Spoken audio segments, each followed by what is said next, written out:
Good morning. +1 computer സയൻസിൻ്റെ next improvement വീഡിയോയിലേക്ക് സ്വാഗതം. 5ാമത്തെ ചാപ്റ്ററാണ് ഇന്ന് നമ്മൾ പഠിക്കുവാൻ പോകുന്നത്.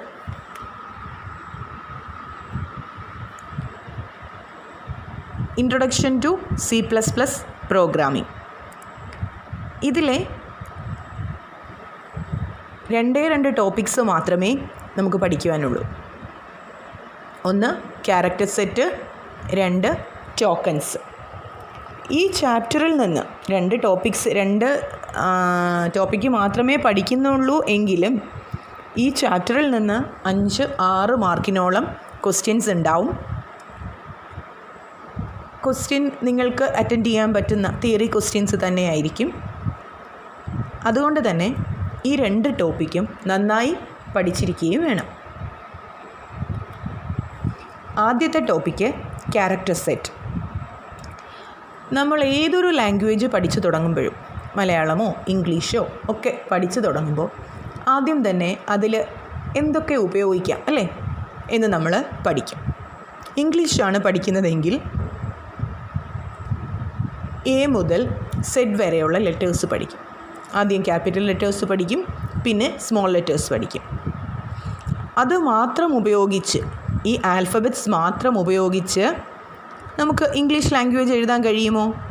ഇല്ല. അവിടെ ഡിജിറ്റ്സ് വേണ്ടി വരും, അതുപോലെ തന്നെ സിംബൽസ് വേണ്ടി വരും അല്ലേ. പിന്നെ ഓരോ വേർഡിൻ്റെയും ഇടയ്ക്ക് സ്പേസ് ഇടേണ്ടി വരും. ഇങ്ങനെ പല കാര്യങ്ങളുണ്ടെങ്കിൽ മാത്രമേ ഒരു ലാംഗ്വേജ് നമുക്ക് എഴുതാൻ കഴിയും. അതുപോലെ തന്നെയാണ് C++ എന്ന് പറയുന്ന പ്രോഗ്രാമിംഗ് ലാംഗ്വേജിൻ്റെയും കാര്യം. അപ്പോൾ അതിൽ ഏതൊക്കെ ക്യാരക്ടേഴ്സാണ് ഉപയോഗിക്കുന്നതെന്നാണ് ഇവിടെ പറഞ്ഞിരിക്കുന്നത്. C++ പ്രോഗ്രാമിംഗ് ലാംഗ്വേജിൽ ഉപയോഗിക്കുന്ന ക്യാരക്ടറുകളുടെ കൂട്ടമാണ് ക്യാരക്ടർ സെറ്റ് എന്ന് പറയുന്നത്. ഈ ക്വസ്റ്റ്യൻ എല്ലാ എക്സാമുകൾക്കും മസ്റ്റായിട്ട് ചോദിക്കുന്ന, ഷുവറായിട്ട് ചോദിക്കുന്ന ഒരു ക്വസ്റ്റ്യനാണ്. അതുകൊണ്ട് ആകെ ഇത്രയും പഠിച്ചു വെച്ചാൽ മതി, 2 മാർക്ക് മിനിമം കിട്ടും. അപ്പോൾ ഏതൊക്കെയാണ് C++ലെ ക്യാരക്ടേഴ്സ്? ലെറ്റേഴ്സ് എന്ന് പറയുമ്പം ഇംഗ്ലീഷ് ലൈക്ക് ലാംഗ്വേജ് ആണ് C++ എന്ന് പറയുന്ന പ്രോഗ്രാമിംഗ് ലാംഗ്വേജ് എന്ന് നമ്മൾ പറഞ്ഞു. അപ്പോൾ ഇവിടെ ഇംഗ്ലീഷ് ലെറ്റേഴ്സാണ് ഉപയോഗിക്കുന്നത്. A മുതൽ Z വരെയുള്ള ക്യാപിറ്റൽ ലെറ്റേഴ്സും അതുപോലെ തന്നെ സ്മോൾ ലെറ്റേഴ്സും, ഇത് 2ഉം ഉപയോഗിക്കും. കൂടാതെ ഡിജിറ്റ്സ്, ഏതൊക്കെ ഡിജിറ്റ്സ് ആണ് ഉപയോഗിക്കുന്നത്? 0 മുതൽ 9 വരെയുള്ള ഡിജിറ്റ്സ് ഉപയോഗിക്കുന്നു. Special characters, plus, minus, comma, full stop, brackets, braces, curly brace, ഇങ്ങനെയുള്ള സ്ക്വയർ ബ്രാക്കറ്റ്സ്, ഇങ്ങനെയുള്ള എല്ലാ സിംബൽസും, അതായത് സ്പെഷ്യൽ ക്യാരക്ടേഴ്സ് എന്നാണ് ഇതിനെ പറയുന്നത്. നമ്മുടെ കീബോർഡിലേക്ക് നമുക്ക് നോക്കിയാൽ ഒരുപാട് സ്പെഷ്യൽ ക്യാരക്ടേഴ്സ് കാണാം. ഇതെല്ലാം തന്നെ നമുക്കിവിടെ ഉപയോഗിക്കുകയും ചെയ്യാം. അടുത്തതാണ് വൈറ്റ് സ്പേസ്. വൈറ്റ് സ്പേസ് എന്ന് പറഞ്ഞു കഴിഞ്ഞാൽ 2 വേർഡ്സ് എഴുതുന്നതിനിടയ്ക്ക് നമുക്ക് സ്പേസ് വേണ്ടേ? നെക്സ്റ്റ് പാരഗ്രാഫ് തുടങ്ങുമ്പോൾ നമുക്ക് സ്പേസ് കൊടുക്കണ്ടേ? ഇതുപോലെ വൈറ്റ് സ്പേസ് എന്ന് പറഞ്ഞാൽ അത് സ്പേസ് ആവാം, ഒരു ഹൊറിസോണ്ടൽ ടാബ് ആവാം. ഇങ്ങനെയുള്ള കാര്യങ്ങളെല്ലാം തന്നെ ഉൾപ്പെടുന്നതാണ് വൈറ്റ് സ്പേസ്.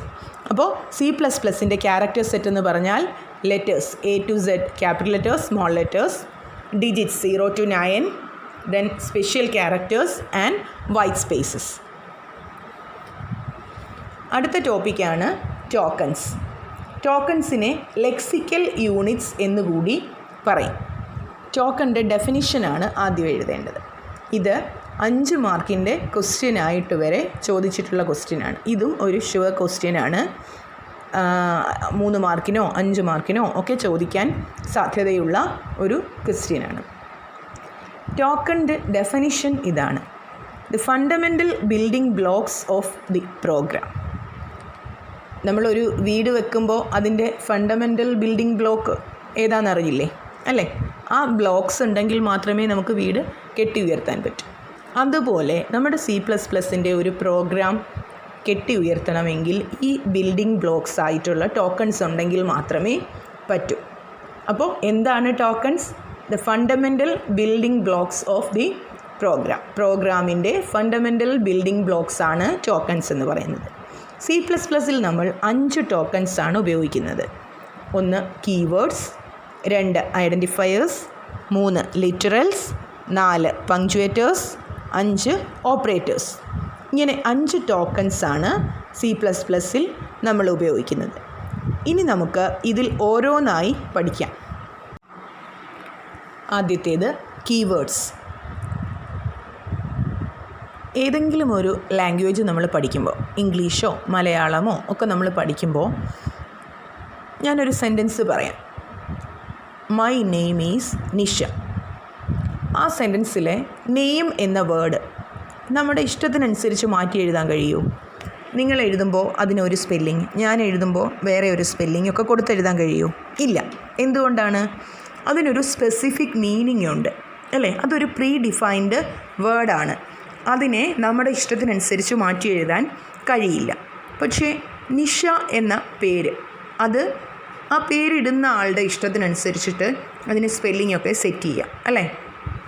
അപ്പോൾ അതുകൊണ്ട് തന്നെ ആ വേർഡിന് അത് പ്രീ ഡിഫൈൻഡ് അല്ല, അതിനൊരു മീനിങ് ഇല്ല, അതിനെക്കുറിച്ച് ചിന്തിക്കേണ്ട കാര്യം നമുക്കില്ല. പക്ഷേ ഈ നെയിം എന്ന വേർഡ് നമുക്ക് ചേഞ്ച് ചെയ്യാൻ കഴിയില്ല. അതുപോലെയാണ് പ്രോഗ്രാമിംഗ് ലാംഗ്വേജിലെ കീവേഡ്സ്. കീവേഡ്സ് എന്ന് പറഞ്ഞാൽ അത് റിസർവ്ഡ് വേർഡ്സ് ആണ്, that convey A specific meaning. അത് കമ്പൈലറിന് ഒരു സ്പെസിഫിക് മീനിങ് കൺവേ ചെയ്ത് കൊടുക്കുന്നു. അതുകൊണ്ട് തന്നെ അതിന് ചേഞ്ചസ് ഒന്നും വരുത്താൻ നമുക്ക് കഴിയില്ല. എക്സാമ്പിളായിട്ട് ഇൻറ്റ്, ഇഫ്, ഡു, ഫോർ ഇതൊക്കെ നമുക്ക് എഴുതാം. ഇതിനൊരു പ്രത്യേകതയുണ്ട്. C++ എന്നുള്ള ലാംഗ്വേജ് കേസ് സെൻസിറ്റീവ് ആണ്. കേസ് സെൻസിറ്റീവ് എന്ന് പറഞ്ഞാൽ എന്താണ്? ക്യാപിറ്റൽ ലെറ്ററും സ്മോൾ ലെറ്ററും രണ്ടായിട്ട് കൺസിഡർ ചെയ്യും. അപ്പോൾ കീവേഡ്സ് എല്ലാം തന്നെ സ്മോൾ ലെറ്ററിൽ മാത്രമേ നമ്മൾ എഴുതാൻ പാടുള്ളൂ. കീവേഡ്സ് എല്ലാം തന്നെ സ്മോൾ ലെറ്ററിൽ മാത്രമേ എഴുതാൻ പാടുള്ളൂ. റിസർവ്ഡ് വേർഡ്സ് അല്ലേ, അത് മീനിങ് കൺവേ ചെയ്യുന്നുണ്ട്. അത് ഏത് രീതിയിൽ വേണമെന്ന് പ്രീ ഡിഫൈൻഡ് ആണ്. അത് ഡിഫൈൻ ചെയ്ത് വെച്ചിരിക്കുന്നത് കീവേഡ് എന്തായാലും തന്നെ സ്മോൾ ലെറ്റർ ആയിരിക്കണം. രണ്ടാമത്തത് ഐഡൻറ്റിഫയേഴ്സ്. നേരത്തെ ഞാൻ പറഞ്ഞ എക്സാമ്പിളിൽ നിഷ എന്ന വേർഡ്, അല്ലേ, ഞാൻ പറഞ്ഞില്ലേ അതിന് നമുക്ക് ഇഷ്ടമുള്ള പോലെ കൊടുക്കാം. എന്തുകൊണ്ടാണ്? അത് ഡിഫൈൻ ചെയ്യുന്നത് നമ്മളാണ്. അതുപോലെ യൂസർ ഡിഫൈൻ ചെയ്യുന്ന വേർഡ്സാണ് identifiers. User defined words use to name program elements. Program elements എന്ന് പറഞ്ഞാൽ മെമ്മറി ലൊക്കേഷൻസിന്, വേരിയബിൾസിനൊക്കെ പേര് കൊടുക്കേണ്ടി വരില്ലേ? ഫങ്ഷൻസിന് പേര് കൊടുക്കേണ്ടി വരും, അറേ വേരിയബിളിന് പേര് കൊടുക്കേണ്ടി വരും.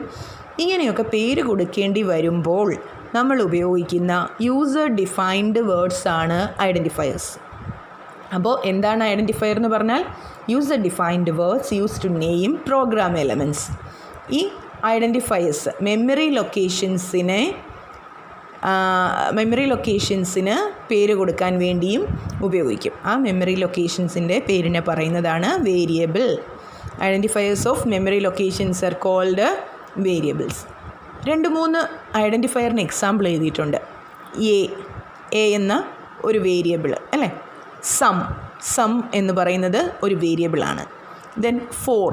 ഇവിടെ 4 എന്ന് പറയുന്നത് ഒരു വേരിയബിളാണോ കീവേഡാണോ? കീവേഡിൻ്റെ എക്സാമ്പിളിലും നമ്മൾ 4 ഉപയോഗിച്ചു. ഫോർ ലൂപ്പിൻ്റെ കീവേഡായിട്ടുള്ള 4 ഉപയോഗിച്ചു.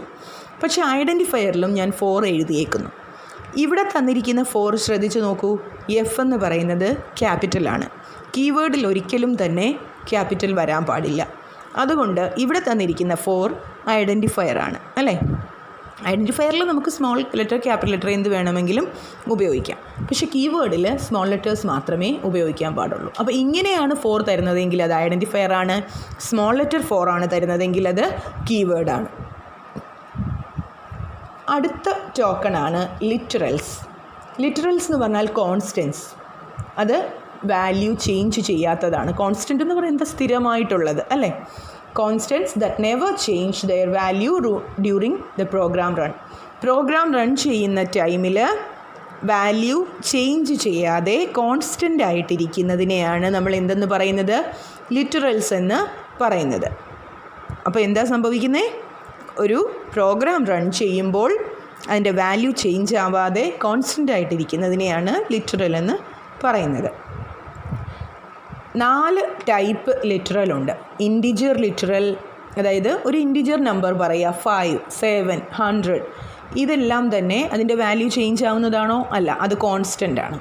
അതാണ് ഇൻറ്റിജർ ലിറ്ററൽ. രണ്ടാമത്തെ ലിറ്ററലാണ് ഫ്ലോട്ടിംഗ് പോയിൻറ്റ് ലിറ്ററൽ. ഒരു ഫ്ലോട്ടിംഗ് പോയിൻറ്റ് നമ്പർ 5.7, അതിൻ്റെ വാല്യൂ ചേഞ്ച് ആവുമോ? ഇല്ല, അതെപ്പോഴും 5.7 തന്നെ ആയിരിക്കും. അതാണ് ഫ്ലോട്ടിംഗ് പോയിൻറ്റ് ലിറ്ററൽ. അടുത്തത് character literal and string literal. 4 literals ആണുള്ളത്. Integer literal, floating point literal, character literal and string literal. ഇനി character literal and string literals, ഇത് രണ്ടിനെക്കുറിച്ച് ഒന്നുകൂടി പറയാം. ക്യാരക്ടർ ലിറ്ററൽ എന്ന് പറഞ്ഞു കഴിഞ്ഞാൽ ഒരു സിംഗിൾ ക്യാരക്ടർ, എ, എഫ് അല്ലെങ്കിൽ 5 എന്തോ ആയിക്കോട്ടെ, ഏതെങ്കിലും ഒരു ക്യാരക്ടർ, സിംഗിൾ കോഡ്സിനുള്ളിൽ കൊടുക്കുന്നെങ്കിൽ അത് ക്യാരക്ടർ ലിറ്ററലാണ്. മനസ്സിലായോ? അവിടെ കൊടുത്തിരിക്കുന്നത് കണ്ടോ, സിംഗിൾ കോഡ്സിൽ എ ആണ്. അപ്പോൾ ക്യാരക്ടർ ലിറ്ററൽ എന്ന് പറഞ്ഞാൽ single character enclosed in single quotes. String ലിറ്ററലോ? സ്ട്രിംഗ് എന്ന് പറഞ്ഞാൽ എന്താണ്? ഗ്രൂപ്പ് ഓഫ് ക്യാരക്ടേഴ്സ് ആണ്, അല്ലേ? അപ്പോൾ ഇവിടെ ഗ്രൂപ്പ് ഓഫ് ക്യാരക്ടേഴ്സ് അല്ലെങ്കിൽ ഒരു സ്ട്രിങ് ഡബിൾ കോഡ്സിനുള്ളിൽ കൊടുക്കുകയാണെങ്കിൽ അതിനെയാണ് സ്ട്രിംഗ് ലിറ്ററൽ എന്ന് പറയുന്നത്. Group of characters enclosed in double quotes. വളരെ ചെറിയ ഒരു ചാപ്റ്റർ, പക്ഷെ ഞാൻ പറഞ്ഞല്ലോ ഇതിൽ നിന്ന് നമുക്ക് 6 മാർക്ക് വരെ സ്കോർ ചെയ്യാൻ കഴിയും. 2 topic, character set and tokens, രണ്ടും ചോദിക്കുന്ന ക്വസ്റ്റ്യനാണ്. നന്നായി പഠിക്കുക, നന്നായിട്ട് എക്സാം എഴുതുക. Thank you.